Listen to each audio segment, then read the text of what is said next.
So ABO versus CBO, which one is best for your business? Whether you want more leads or you want more purchases, you're an e-commerce business or a service provider, doesn't really matter. We haven't covered what's the best way to test, as well as what's the best way for you based on your business context. This is also going to be up. I'm also going to mention different budget changes, different ways that you can test as you scale, or if you're a smaller business, as well as in general, what's the best post Andromeda update as well, which is super important because this also works post Andromeda as well. Yeah, this is also very, I guess, tested, more than 3 million per month in ad spend across Meta and Google, and also have more than 50 million in my career as a growth strategist. So yeah, just to basically kick it off, this is the one question. First of all, there's no ABO or CBO, which one is better, is you need to go a layer deeper in terms of like where you are exactly in your journey. And the first question you need to answer is like, do you want more efficiency or do you want more risk management? And just to make sure we are aligned, ABO is basically ad set budget optimization. So essentially all the budget is on an ad set level. So if you go into Meta, you can set the budget here. So for example, you put like $100, it will be just on this ad set here. Whereas if you put 100 here, which is a CBO, Meta will distribute the spend accordingly across all the different ad sets. So the total is still $100. Where here, for example, if you put here another 100 and then another 100, it's going to be $300 per day. So you can see straight off the bat, ABO is typically way costlier in terms of the. So ABO is typically not that, I guess, budget friendly, but it is the best way, in my opinion, to test if you want to isolate creative learnings or a specific test, because obviously you isolate spend behind each of the ad set, which in theory should be each unique hypothesis. So again, the first question is risk versus efficiency. Now with the CBO, most of the times, and we haven't covered exactly some caveats, most of the time you're going to get better efficiency though, because what Meta will do is essentially, after that, let's say that you put again that $100, or let's say that this is 100% of the budget, whether they use 1,000 or 2,000 or $100. Usually it will distribute 80%, if not more, on one ad set, and the other one will get it. They are going to get a minimal spend, so maybe like 10 to 20%. And obviously this has, I guess, two sides of the coin. The first one is obviously, in theory, this should be the highest performing ad set, and Meta is pivoting all the spend there, which again, on the risk versus efficiency question, yes, you're going to get potentially better efficiency because you have less, I guess, variables to manage as well. You don't have like, 4 or 5 different ad sets. You maybe have like one budget on a campaign level, so you can, increase or decrease it accordingly. But also Meta, again, just pivot most of the spend into one ad set as well. So this will be likely more efficient due to that fact. And also Meta, again, it will likely pick that kind of winner. Now, again, we haven't covered a few caveats about that. Now, on the kind of flip side, ABO, you have much better control in terms of the risk, right? Because think about it. Here you have one test, another test, and another test. Let's say that this is working very well. These two potentially are not working very well. So what you can do here is you can actually distribute more spend behind this ad set only on the winners. Whereas here, after a point, Meta will still gonna pivot that spend into the existing top ad set, just because it has more engagement and it has more spend, it has more data. But that doesn't mean it's the best performing ad set after a point, and some things will actually, and after a while, things will start to fatigue there as well. So, and if you think about it as well, most of the spend is on like one ad set on CBO scenario. When something will fatigue, the question is when, not if.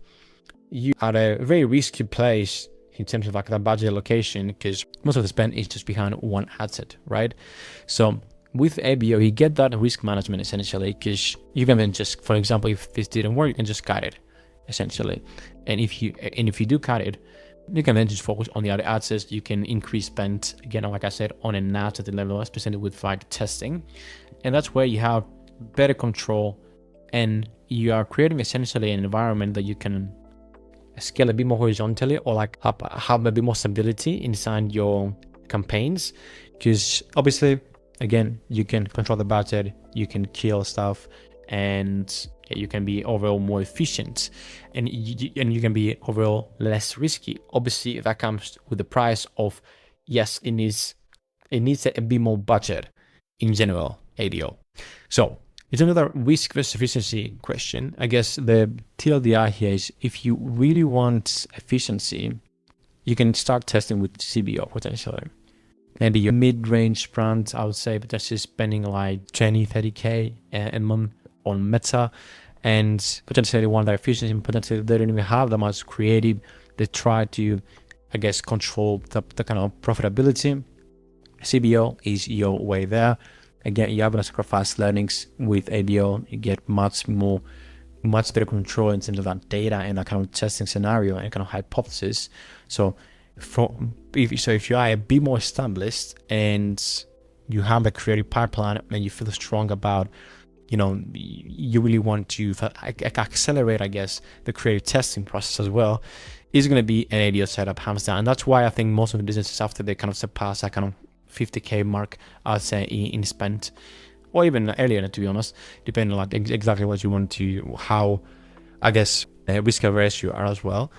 ABO is like a way to go at scale. All my accounts use ABO, just for context as well, because again, from a creative testing process as well, which is mostly what this is about, the ABO versus CBO scenario, and is really better, because like you can isolate, for example, ad set one can be a persona test, or it can be an eyeball test, or it can be a concept test, and you can just really isolate each creative variable, and then you can facilitate that learning, going back to the drawing board, say, okay, this worked, how I can recreate it.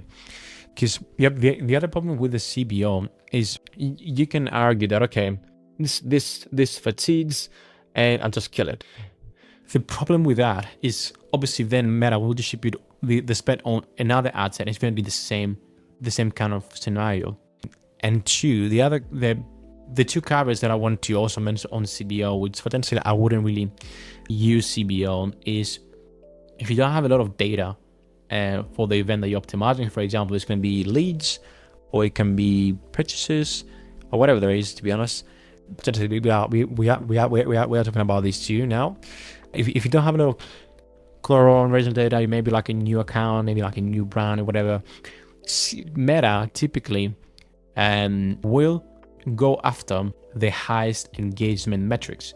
So if he sees like the ad has super strong click rate, or a great thumbs up ratio, or potentially great watch time, Meta will naturally people spend into that, not necessarily your highest, not the most efficient, I guess, purchase event, because that's exactly what it does. Essentially, how they can, I guess, find your customers is like, it first goes to your kind of ad creative, if it's engaging, and then it pushes into more people as well.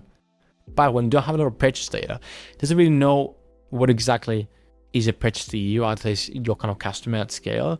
So it will, I guess, over-index when distributing spend on those metrics, which essentially means that we're optimizing for the wrong stuff. So I wouldn't recommend we don't have low purchase rate or a high AOV as well, because again, it goes a bit back to the kind of previous scenario. Again, it doesn't have a lot of kind of volume to understand, I guess, and it can properly test all through the different ad sets if you have high AOV, because you need a bit more consolidated approach using an ABO setup. So I think that those two kind of caveats that I wouldn't really use CBO. And by high AOV, again, I mean like potentially, it's really dependent, but potentially like something above $150 or $200 potentially. So that's in a kind of nutshell where ABO and CBO scenario on the first question goes. And the second question that you need to be asking is your business on a testing or a scaling phase? This is potentially a kind of broader topic to kind of discuss, because like most businesses think that they can both scale and increase efficiency. It was just not the case unless you're like a unicorn or like some of the exceptions, potentially you're also an earlier stage brand as well.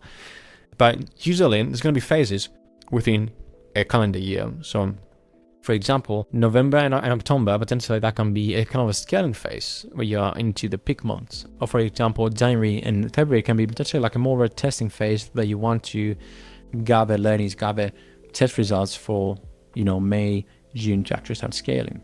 So this can also depend here. Like the way you test can also be partly depending on that. So for example, if you're on a scaling phase, you can be a lot more aggressive in terms of like how you kind of test. You really, want an efficiency and go more about ABO, or potentially where you are on a kind of testing phase. You can also test CBO as well. Again, with caveats with what we just said before, because ABO is always going to be, to me, superior in terms of that integrity piece, because you can control it better. And the last thing to mention here is, you probably already know, or if not, is good to kind of mention, is like there's also a kind of middle ground, which is CBO using minimum spends or minimum spend limits. I'm just going to put carousel. So when you create a campaign and you said campaign budget optimization, if you go to asset level, you're going to see an option where it says basically put minimum or maximum spend limits. What that would do is essentially is kind of move into an ABO scenario, because you can essentially say to myself, okay, you're distributing spend however you want, but I want this new ad set to get $100. Whatever you're doing, just wanted to get a minimum spend, for example, of like $100. So you are forcing people spend into that, which in theory is to work better. And to be honest, with conversations with Meta Reps specifically, that's what they're really pushing, because obviously they are really pushing CBO, but also then pushing this limit kind of function, because obviously we want more control as well.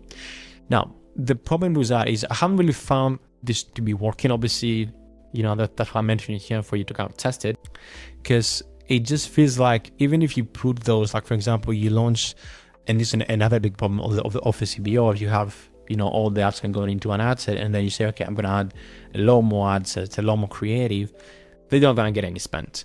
And then like I said, it just really, really slows down the whole creative process. So what you need to do essentially on that minimum spend limit, you say, okay, I'm going to launch this new ad set. I'm going to put $100 into it. But it still feels that Meta just doesn't prioritize it compared to that highest paying ad set. Yes, it will get the spend, but I just haven't seen the performance. And also potentially, again, one hypothesis here is like still Meta is going to get those, I guess, more qualified, I guess, audience into the high spending ad. Now, obviously, this is anecdotal. I don't have, I guess there's no, I guess, hard evidence apart from obviously me testing it and obviously my peers testing and from the industry itself. But again, I haven't seen that to work. But it's worth testing. That's why I'm actually putting here. So to sum it up, if you want more control of your testing overall, put ABO as my focus. And obviously, if you do have the budget and you're not really concerned about your testing being the most efficient kind of campaign, which in theory shouldn't be anyway. Now, if you don't have a lot of budget, but you do have conversion data, you can go into CBO and test that. And you could also go into when there are periods that you want to be more efficient and you want to consolidate things a bit more.